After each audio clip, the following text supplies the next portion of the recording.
नमस्कार, इजी रेसिपीमध्ये तुमचं सर्वांचं स्वागत आहे। आज आपण बनवणार आहोत चिकन कबाब। चला तर आता आपण रेसिपी बघून घेऊया। 250 ग्रॅम मी बोनलेस चिकन घेतलंय। तुम्ही हे कबाब स्टार्टर म्हणून सुद्धा बनवू शकता। चिकन आता मी मिक्सरमध्ये जरा बारीक करून घेते। हे बघा, अशा प्रकारे मिक्सरमधून आपण बारीक करून घ्यायचं आहे। पाणी न घेताच मी चिकन बारीक करून घेतले मिक्सरमधून। अगोदर आपण तो निथळून घ्यायचा आहे, पूर्ण पाणी काढायचं आहे। याच्यात आता मी मसाले टाकून घेते। मीठ, हळद, लाल तिखट आणि आला मिरचीची पेस्ट आहे, कोथिंबीर, हे सर्व टाकून आपण मिक्स करून घ्यायचं आणि मिक्स केल्यावर 10 मिनिटे फ्रीजमध्ये ठेवायचं आहे। आणि अशा प्रकारे कबाब बनवून सर्व घ्यायचे आहेत। हे कबाबची रेसिपी एकदम सोपी आहे। पॅनमध्ये आता बटर घालते मी 2 ते 3 चमचे आणि सर्व कबाब आपण आता तळून घ्यायचे आहेत मंद गॅसवरच।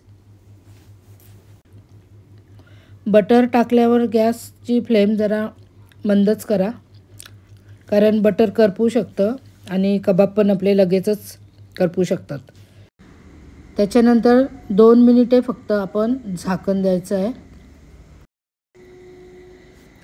2 ते 3 मिनिटे आपण झाकण ठेवले, तो आता काढायचा आहे आणि दुसऱ्या बाजूने आपल्याला उलटे करून कबाब शिजवायचे आहेत मंद गॅसवरच।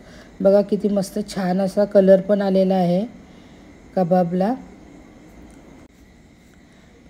एकीकडे कबाब शिजत ठेवल्यात, तोपर्यंत मी पुदिना आणि दहीची चटणी कशी बनवायची ते तुम्हाला सांगते। मिक्सरच्या भांड्यात 1 वाटी पुदिना घेतलाय, 1 वाटी कोथिंबीर, 8 ते 9 लसणाच्या पाकळ्या आणि 2 मिरच्या आणि अर्ध्या लिंबाचा रस घेतलाय, 2 चमचे दही आणि चवीनुसार मीठ, थोडासा चाट मसाला पण घ्यायचा आहे। सर्व साहित्य मिक्सरमधून वाटून घ्यायचं आहे। आपले चिकन कबाब तयार झालेले आहेत। तुम्हाला कशी वाटली ही रेसिपी हे मला कमेंट बॉक्समध्ये नक्की कळवा आणि लाईक, शेअर आणि सबस्क्राईब करायला विसरू नका। धन्यवाद।